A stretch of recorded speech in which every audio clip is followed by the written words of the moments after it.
testing, and you've gone to the lab, you've tried some chemical things here and there to see if those things can help, and then you've gone to a fully healthy monkey or rat or mouse or guinea pig, and you've infected it with that disease. And then this chemical of yours, you try now to inject it to see whether it's going to heal it. But you continue injecting to see at what point the thing will start turning blue. That's unethical. So I think, first, let me say this. The question we've asked is very legitimate. And there has been a lot of safeguard put around the ethics of animal testing. We accept that to an extent it's inevitable to go through that step in most cases, because you wouldn't want to go straight to human beings. In the same sense, and some people may disagree, but we do use animals for food. But in the same way, if you look at because we don't want to eat humans. Well, okay. Kind of. All right. But but even if we look at the way now animals are slaughtered, though we accept that people will eat animal, you can't torture them and just slaughter them haphazardly. So even for animal work, there are very clear rules around how they will be done, what is considered torture and what is considered necessary research procedures. I'm not saying they wouldn't necessarily be painful to the animal, but what you consider necessary. And indeed, for you to be able to do animal work, it's actually harder to get an ethical approval. You have to prove even harder why you're doing that than sometimes even with human research. And also what has happened is, for example, the animals, the higher primates now, chimpanzees and all that, where we think there's a greater sense of suffering, and where now it's much, much, much harder to do any research using them. So you tend to use lower and lower animals. That you have to ask somebody before you start. And that is what I was about to come to, that whole concept of ethics of clinical trials, whether it's in animals or in human beings. So if I think that this compound will work, I don't walk up to people and start injecting them. And there's a reason for this. We have had bad history. I mean, some of you may be familiar with the work that German Nazi used to do on their prisoners of war, on the Jews who they are captured, and they would do very nasty experiments. For example, they would leave you outside to see how long a human takes to freeze to death, or deprive you of oxygen and see how long you can live, or inject. Or heat your body to see how long you'll survive and how much heat is necessary to kill you. Exactly. Yes. So over time, in fact, after the Second World War, the number of if you like, declarations and agreements and guidelines were developed to govern health research. The first was the Nuremberg Code, which came after all the trials of these Nazi doctors who had done really nasty things. Then we are familiar with, for example, in the US, there have been nasty stories of where blacks were subjected to infections, even though there were denied treatment, just to observe how that infection progresses. These were the Tuskegee syphilis cases. Yes. And so those led to the Declaration of Helsinki in 1964, and then the Belmont Report. And basically, just to really briefly summarize what they talk about, is that for clinical trials, there's something, first is you have to have respect for the person who is being asked to participate. In the trial, In a trial. So this respect is autonomy. And for those people who don't have autonomy, for example, children, there has to be another person, not the researcher themselves, who is mandated to give permission on their behalf, because they are sent. Yes. And that is obtained by what we call consent, informed consent. In other words, you are told what is going to happen, you're told the risks, you're told the benefits, you're told your rights, you're told if you can get out of it if you want, and so on and so forth. The second is a question of beneficence. So it's a question of doing no harm. So you shouldn't just do tests where you'll harm people. You minimize harm. You may not reduce adverse effect to zero, but you aim as much as possible. You should not knowingly harm people for the sake of research.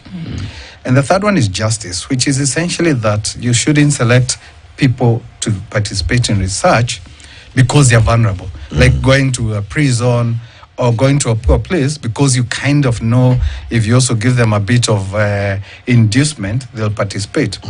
And also, you shouldn't really do tests for people who are not going to benefit.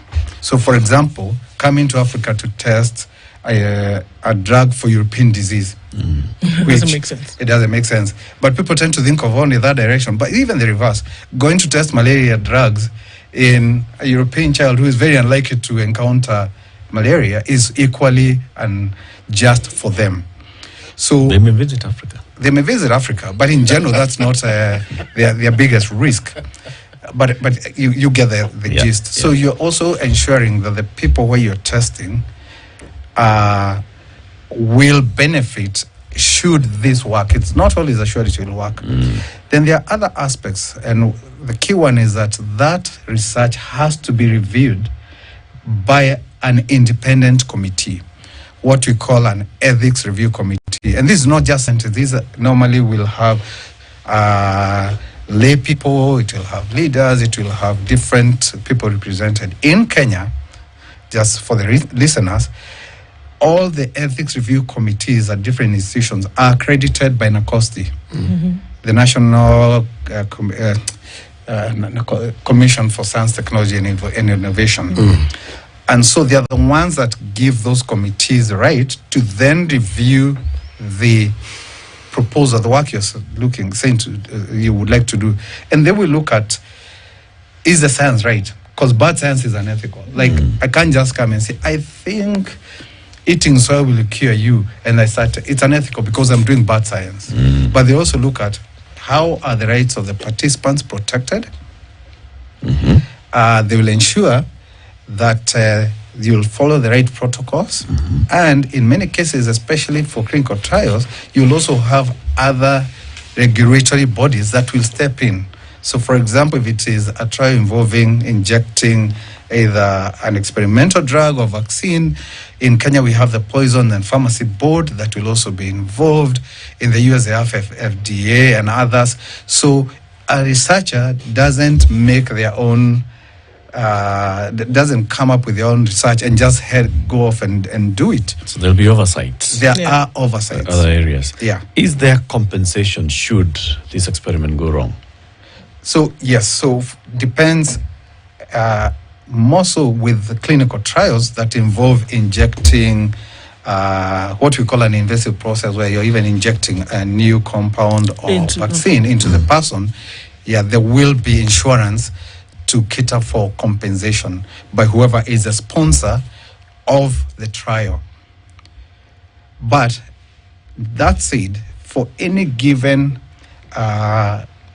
experimental, even for the normal drugs, even post-experimental, and I was going now to the next step where there will, as I say, the first thing we're looking at is what are the risks and what are the adverse effects associated with this new drug or compound. At that point, you're not even looking whether it cures or not. You're simply saying, can we use it? Can we inject a human being with this? Can I ask, so during a trial, the individual, what happens if, whether you're injecting with said disease or injecting with said medication, what happens if something does go wrong?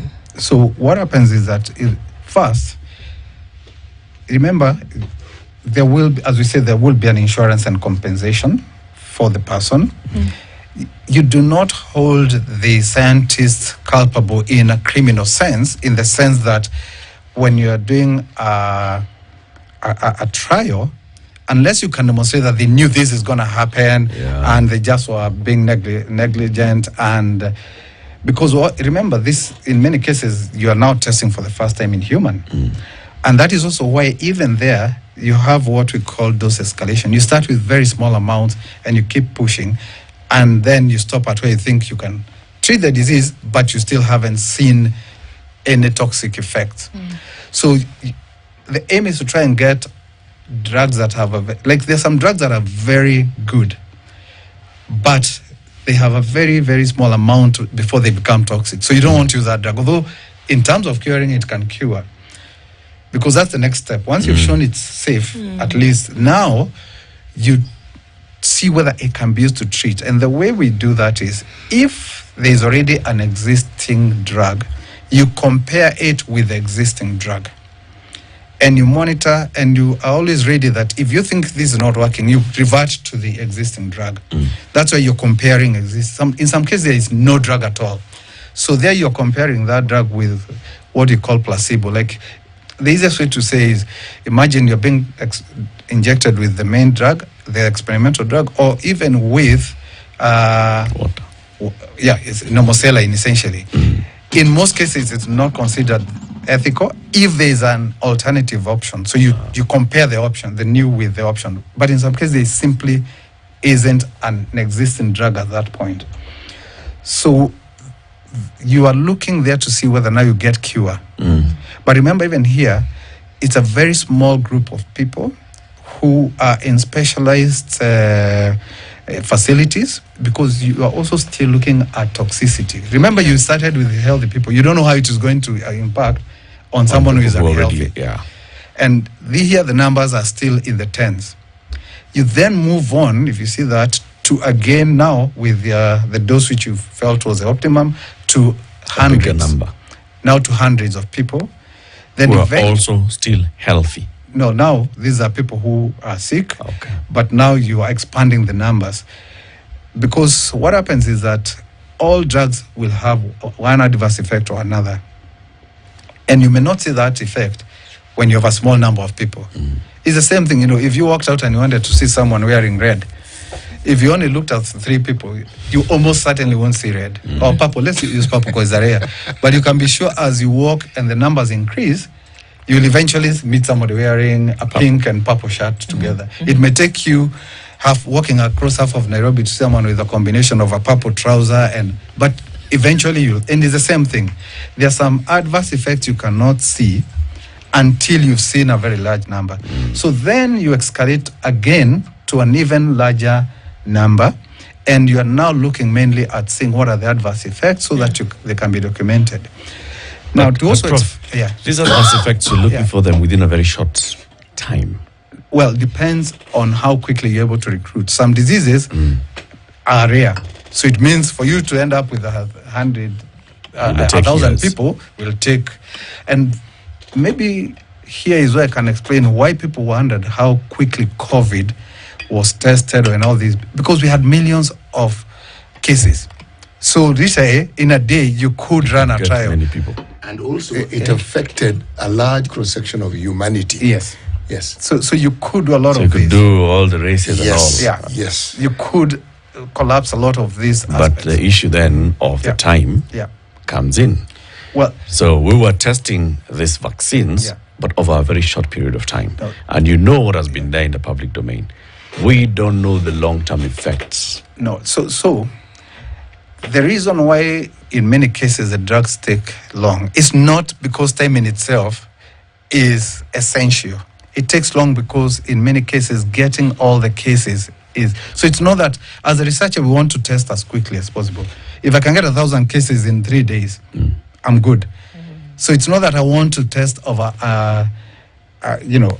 So what many years. So what happens, the way you address the issue you've raised, and this happens with all drugs and vaccines and interventions, is that even after now it has been approved by the right regulatory and say this is good, FDA, whether in Kenya, Poison Pharmacy Board or whoever it is that is approving, we have a post-rollout or post-marketing survey.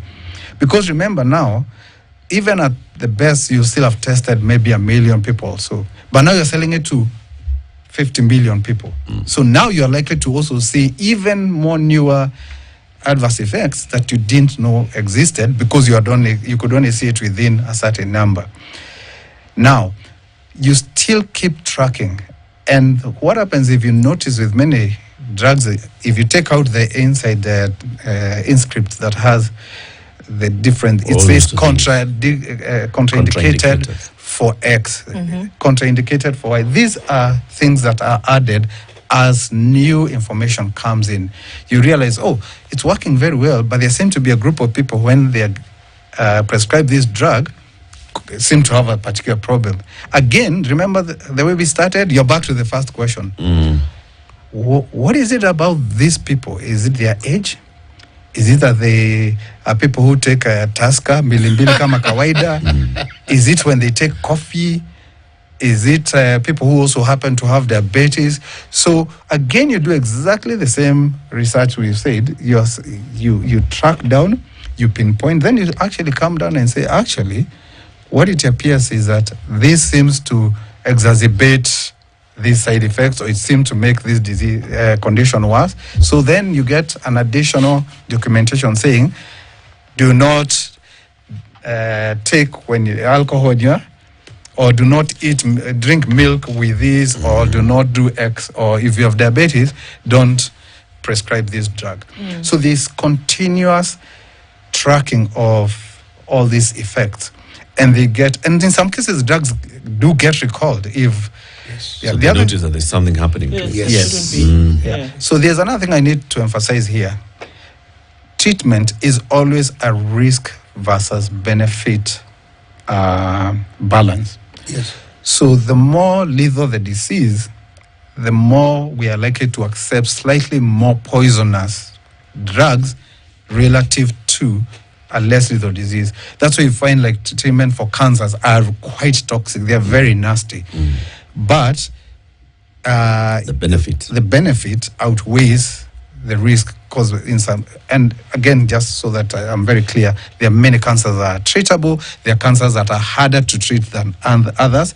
There are cancers that will almost inevitably hit you off if they were not treated very quickly.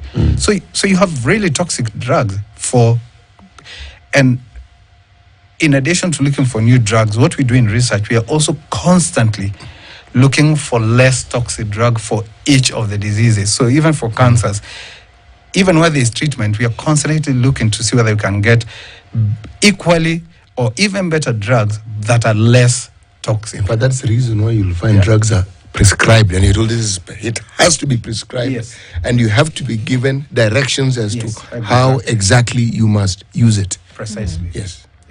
I want to ask about some of the effects then, after the drug you come off the drug and it's working.